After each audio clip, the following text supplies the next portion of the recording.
all, thank you, Mr. Gogo Yala. I want to say a very big thank you to ROS TV. Thank you to River State Government.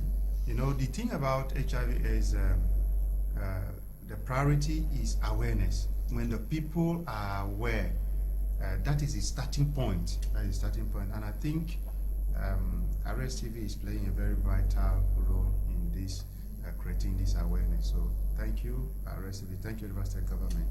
So back to your question.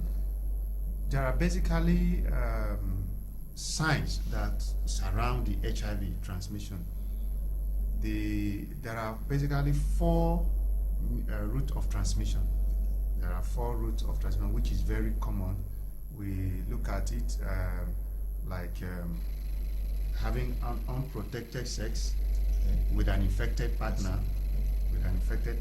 But before then, we must know what are the fluid that contains that can carry this HIV/AIDS. One of them, you know that the HIV can survive in the blood. Okay. HIV/AIDS can also be found in breast milk. HIV can also be found in the vaginal fluid, and a very minimal quantity can be found in the saliva. So these are some of the body fluid that is capable of containing HIV/AIDS. Now, by any means that this fluid gets in contact, this fluid from an infected person get in contact to one that is not infected, that means there is possibility of infection or transmission. So that now brings us back to route of transmission, which we can now say having unprotected sex with an infected partner. Now, explaining that, you know, it's not just unprotected sex. You can have unprotected sex and you're not infected if that person is not infected. So we must say it in the right way. Unprotected sex with an infected partner. Okay. Yes. But the question is, how do you know an infected partner? First? Yeah, so it is not written on the face. You cannot know, and you wouldn't know that this person is infected or not. HIV is not written on the face, especially now that we have drugs that you can actually take and you live a normal life. So that's one way it can be transmitted. The second way is through blood transfusion. This happens basically in the hospital. Transfusion of on-screen blood that is infected. It's not all blood that is infected. The one that infected the blood that is not screened. Then we also look at the use of a sharp object like razor blade, which has been used by an infected person. We must also differentiate. It is not all razor blade that is can transmit. Yes. So a razor blade that has been used by an infected person and there is a blood stain on it, and you also use it to cut, or any sharp object, including clipper. But the level of transmission, comparing that of unprotected sex blood transmission to the sharp object, is very, very minimal. So the sharp object also include where you have a kind of a needle prick in terms of for health workers in the facility. Then finally you have transmission from mother to child, which is this is what we call the PMTCT. We are working that program, prevention of mother to child transmission. So these are different routes of transmission of HIV. If we pick them, starting from the sorry, let me get them. You know, you mentioned it says about four. Okay. Number one is having unprotected sex with an infected partner. You know, we look at the sharp object. Yes. You know, sharing the sharp object with an infected person. Yes. We look at blood transfusion. Blood transfusion in the hospital. Yes. From infected blood to you know to an uninfected person. Exactly. And then breast milk from mother to child. Mother to child Yeah. infection. That of mother to child is beyond just the breast milk. Okay. It's beyond the breast milk. Even through during pregnancy. During pregnancy, during delivery, and during breastfeeding. Okay. It can happen during transmission from mother to child can happen in the process of delivery. Okay. The process of delivery. It can happen in the process of breastfeeding, or even in the course of the pregnancy. Yes, but starting from that, at the moment in the state, we have a very, very low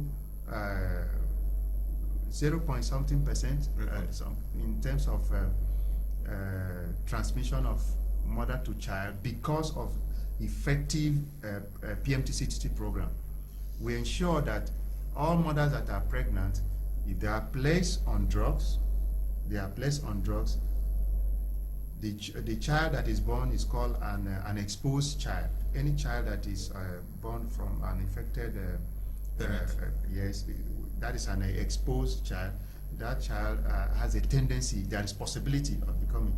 So we also have drugs like nevirapine, which will be given to the child on birth. And in fact, within 72 hours, all our facilities in the state, this suspension is available to give him. The child will also go through series of tests after birth in 6 weeks and beyond for us to confirm. And in most cases, you see the child will turn out to be negative. So the good news is every mother that is HIV positive, there is every possibility for you to have your child that is HIV negative. Okay, let's go back to your earlier when we were talking. You said that HIV, the virus, where we can find the virus. So we can find the virus in the blood of an infected person. We can find it, the breast milk of an infected mother, and also, minimally in salivas. Yes, and even in vaginal fluid. Again, in the semen, it can be. The virus can also survive in the semen. Yeah, in the sperm. Okay, now let's, quite interesting.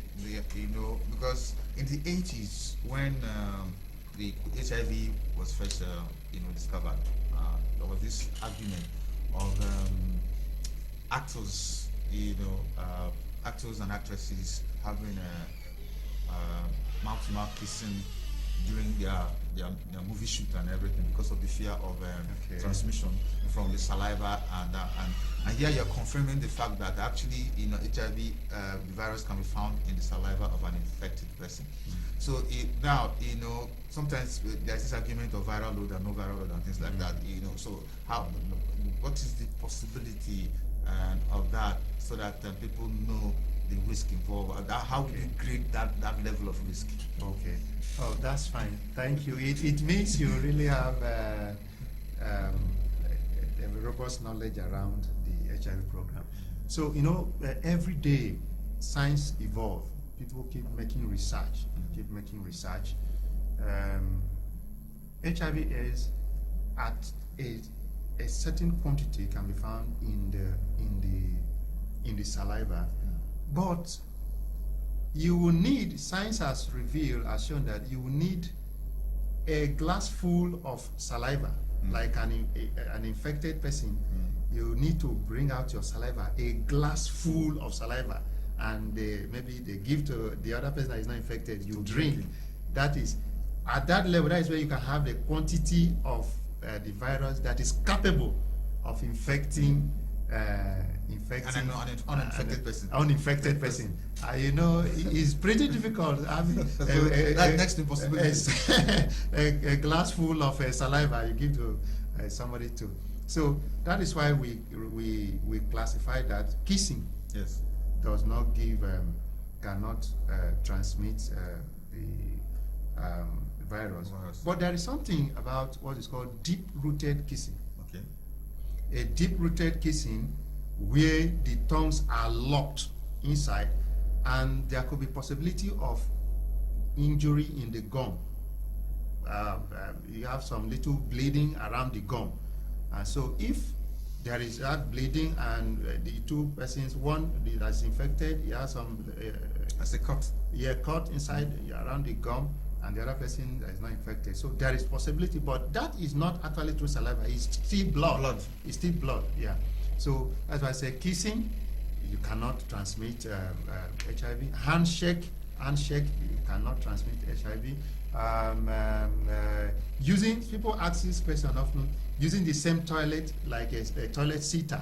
You're seated on the toilet, an infected person sits on the same toilet, on the same seater, and as what if that person has injury and there's a little blood on the toilet seat, provided you that is sitting there do not have any cut, there is no any cut where the blood can actually pass through, then that infection it is not possible. Swimming together in the same pool, it's not possible.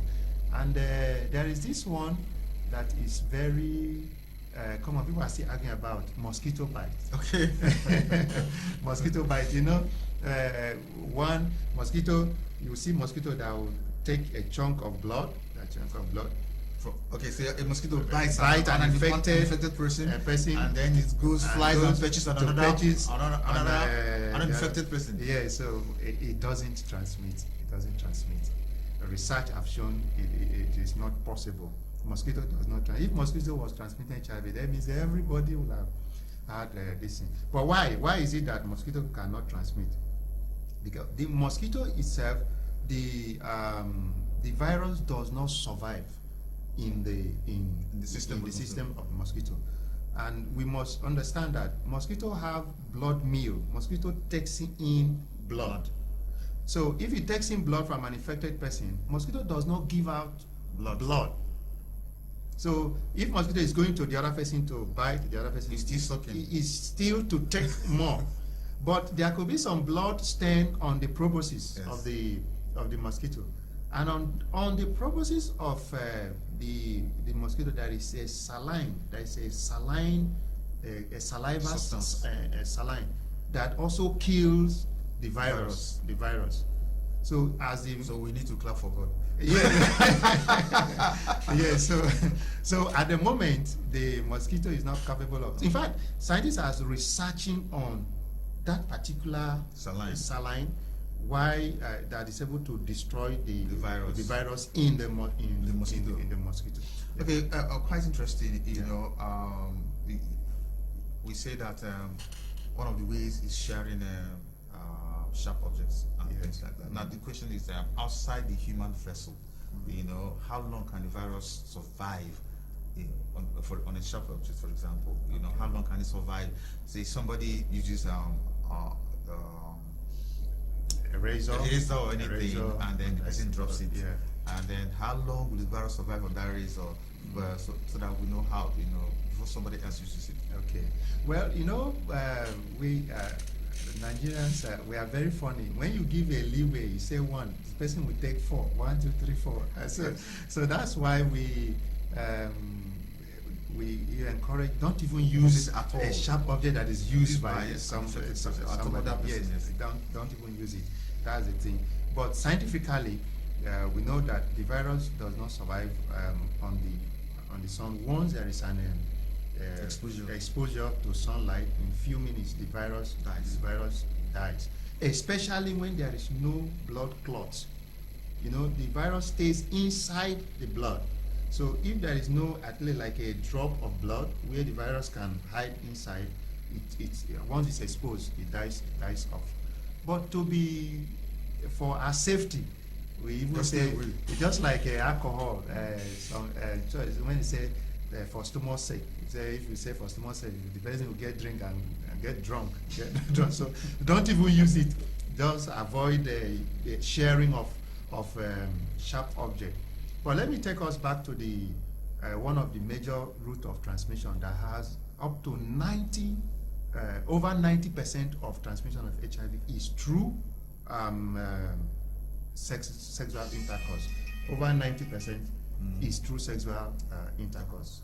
The other ones share the other 10 percentage. The other 10, yes. So it's majorly of through sex, and you know, human cannot do without without sex. I don't know whether you can do that. We need reproduction.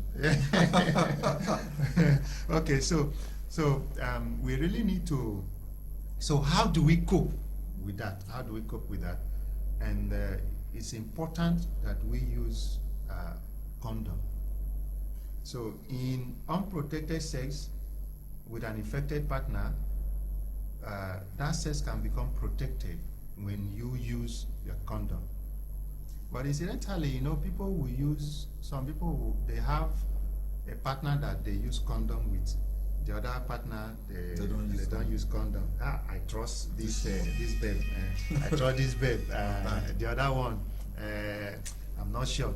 So that person that you trust to also have other, you know, that this song, even your boo get a boo. So we encourage consistent and correct use of condom. You use condom, it has to be consistent and it has to be correct, consistent and correct use of condom. We encourage that.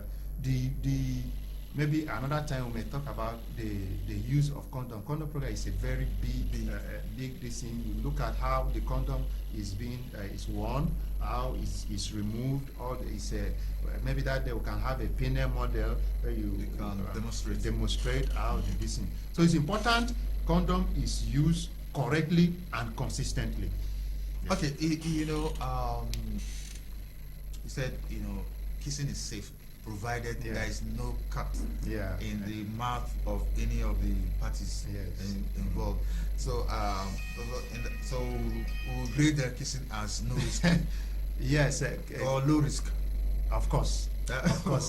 But remember, there is difference between a peg or a kiss and a deep-rooted kiss. Yes. Okay. Yes. Now, I've been in the program like this, whereby a doctor said, of this family that they found out that their 6-year-old had HIV.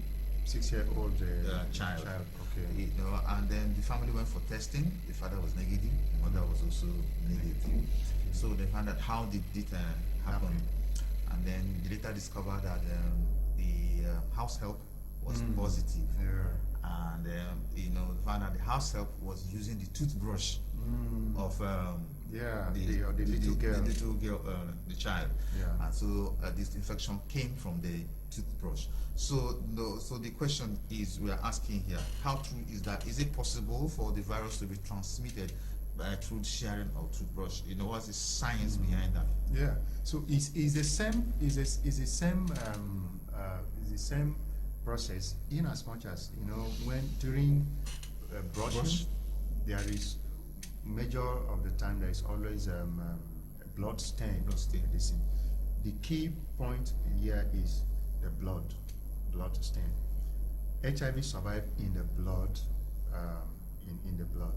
So any means that the blood of an infected person gets into the other person is possible. There is possibility. Probably that since it's a little girl, probably the house help will get the paste on the brush her mouth first. At the same time, as she finishes, she uses to brush the child's mouth. The child. Through any means that the blood of an infected partner person moves to the other person and have access. For there to be an infection, there must be an access. There must be a route of an entry into the body. If there is no access, even just like if a blood of an infected person, if it is poured on your skin now, even if they pour in 1 drum of the blood, nothing happens. There's no break. Exactly. So far there is no access, there is no entry. No. So so it is possible, in as much as that brush have a lot of blood. There is some the blood stain can be very tiny, and you may not just see it. So in as much as any means at all that blood of an infected partner have access to the other person, it is possible. As a matter of fact, recently scientists has also discovered that a blood splash, maybe you're working in the lab for health workers, you're working in a lab, with the blood of infected donor and it splashes enter your eyes, it is possible of transmission through the membrane. Okay, because of that now there's an access. Yes, there is an access. Sometimes even blood will splash in and enter into the mouth, into the mouth. It is not 100% that once that blood splash that the person must be infected, but you wouldn't know whether there is a cut or not, and that is why we have what we call PEP. PEP is a post-exposure prophylaxis. Post-exposure, we have PrEP.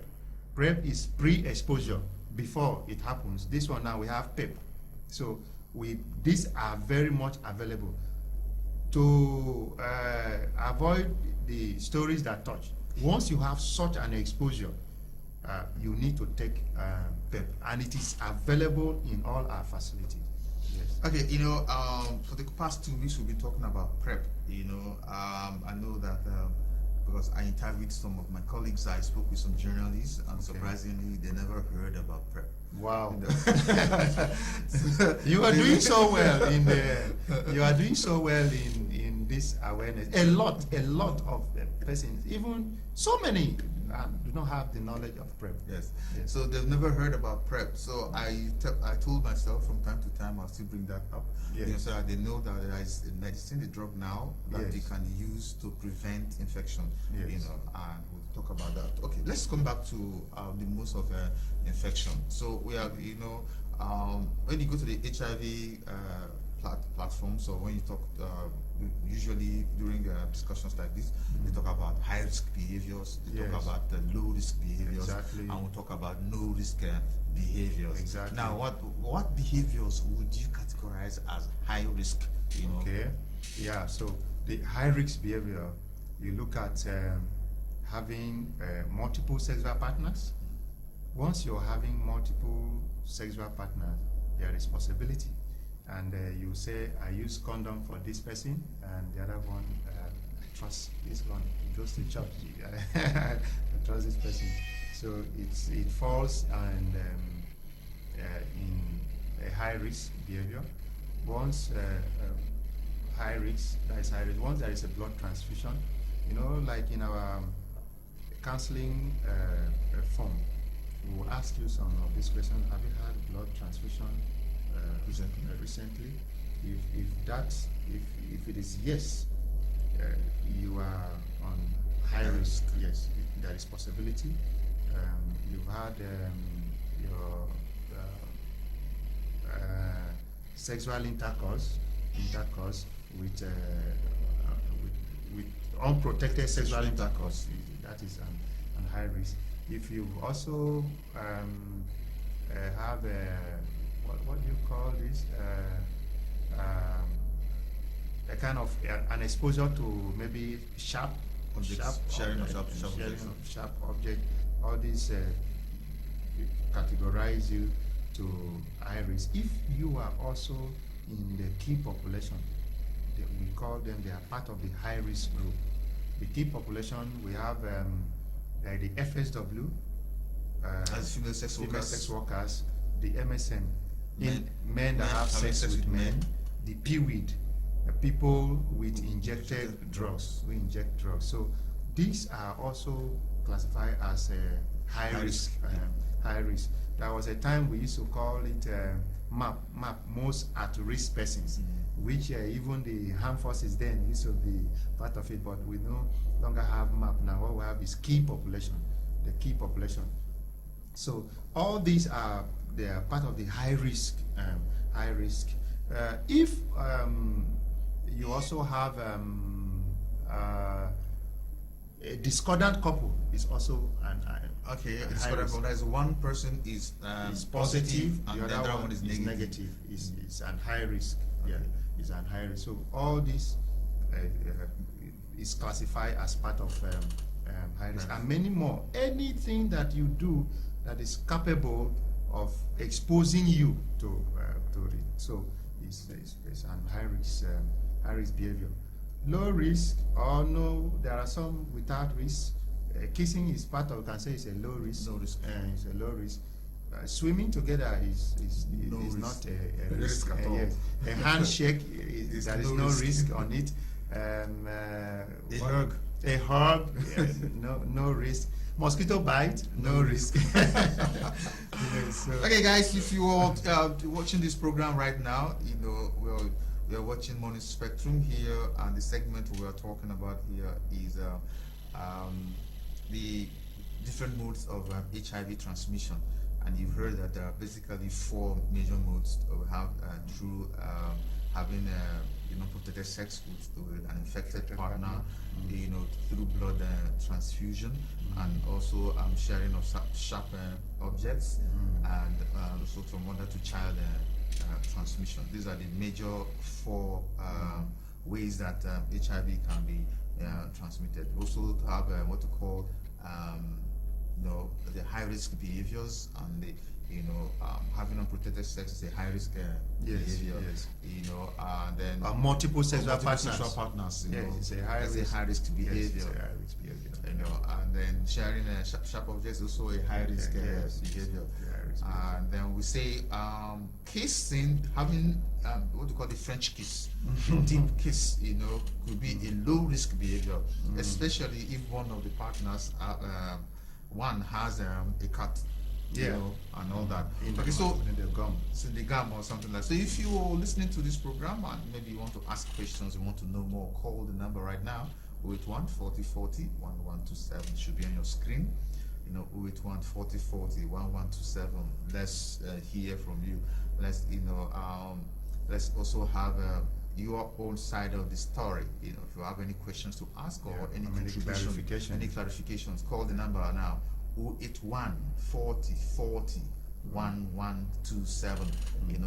The line should be on your screen now, and so let's share what you have to say. Okay, Doc. So even eating food together, you can eat your food together with. So that was no discrimination. No discrimination. Yes, eat your food no together. risk. No, it's no risk. So it doesn't use the same toilet. Read together. Study together. Be in the same class. Yeah, be in the same class. Is no swim risk. together. Dance together. Rock in your party together. So it's not a risk. It's not a risk. So there's no need for the discriminations. Yes, so because most of the what you're discriminating against is of no risk to you. Exactly. Even cough, some persons will despise. If you say this person is positive and he's coughing here, some people run away. It's not. It's not a risk. Yeah, HIV cannot be transmitted when you are somebody that cough.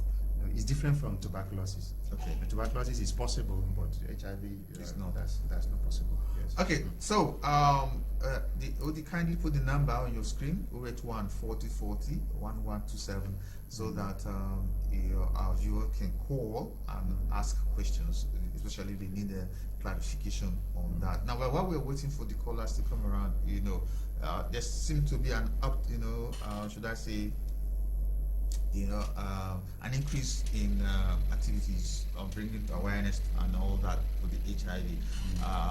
Does that have to do with the statistics? Do we have an increase in infections and all that, especially in the South? What does the statistics say? I think the recent NICE study, we have NICE. NICE is Nigeria AIDS Indicator Impact Survey. Okay. NICE. NICE survey, that was the largest survey. It was one of the largest surveys that was done in the world. Was done in Nigeria. Nigeria AIDS Indicator Impact Survey, where they have to go into the nooks and cranny, every part of Nigeria. We had a lot of funding from international organizations that sponsored that study, and the study came out, and the report is actually showing picking River State. Currently now we are having 5.8, and in terms of prevalence. When was this study published? The study started in 2019 and concluded in 2020. Okay. In 2020, started in 2019 and started in 2020. So right now in Akwa Ibom State, is having the highest prevalence, prevalence, and that is followed by River State. Right now? Right now. Okay, the last time I checked, we were looking at number Benue. 3. Benue was second. Have we yes. overtaken Benue? So you can see that now the survey actually put River State in terms of new infection. Yes. River State is topping. Highest. River State is topping, especially in the south here. In terms of those that should be unmet need, we call it unmet need, those that should be on drugs. On drugs, on medication. That we've not been able to get them. River State top the highest. And you know, new infection is very important. If you must control the virus, stop the new one from coming. Zero new infections. So River State is having a very high rate of new infections. And again, the study also shows indicate that we have well over 200,000. We have 200,000 positive cases, persons that are living with the virus in the state. And that is why all effort is geared towards. That is why you have IHVN. IHVN is Institute of Human Virology that is now in River State, and we are doing total saturation. And all thanks again to River State government that have been very supportive in giving a conducive environment. And the facility belongs to the government. The staff in the facility is government that is paying them. So that is a huge contribution to the process. Even though that there may not be much budgetary release for the process, but government is doing substantially. Well, in payment of salary of staff, in the facility, maintaining the facility, security, providing security. If there is a insecurity, you can't function. You cannot work. So government is really doing something. Even though we want more, we want more. Yeah. So that is the situation where River State is now. So far. We have placed over 150,000 persons on drugs. Okay. Currently now we have over 150,000 persons that are on drugs. The Institute of Human Virology. On ARV. Yes, on drugs, and this is lifelong. Okay. Yes. So even though these drugs is being provided from the donors, it's being provided by the donors. So we are working assiduously. The Ministry of Health. In the Ministry of Health, you have the HIV unit, SASCAP. You have the Primary Care Management Board. They are also doing something around HIV/AIDS. So, River State Agency for the Control of AIDS is a coordinating entity that controls all this. So, all effort is geared towards meeting up this, what we call the 95-95-95. Initially it was 90-90-90. There's a step up now to 95-95-95. What does that mean? The first 95, talking about that we need to discover 95% of all those that are HIV positive in River State. We need to find out at least 95% of them. When we get this 95% of those that are positive, so we should be able to place at least 95% of them on drugs. On drugs, yes. So when we place them on drugs, or this 95% on drugs, we should have at least 95% of viral suppression. Because the current drugs that we are using, this TLD now, within 3 months, if you are taking the drugs as it ought to be, as you prescribed. Yes, it's possible for you to have a viral suppression. What do we mean by viral suppression? That you are no longer able to transmit to another person. But that the virus is still there, but it is not active. It's not active, so low that it cannot be transmitted to another person. Yes, in fact, you can even go and test, and your test result will show negative. It shows negative. That does not mean there is no HIV is no longer there in your system. It's still there, but it is You know, we have 1,000 copies per meal. If it is not up to 1,000 copies per meal, it may not be detected. It may not be detected. So that is the target. That is the goal. That is the global vision. And Nigeria has keyed into it. Rivers State has also keyed into it. So we are looking at being able to have 95% of all those that are infected with living with the virus, getting them, and that is through testing. We must test before we know, and that is why we are encouraging everyone, go for test. If you have done the test after 3 months, go for it, because it could be maybe you are in a window period. So go for testing. We are combing the creeks, all nooks and crannies, the communities. There are in our facility, there are test kits.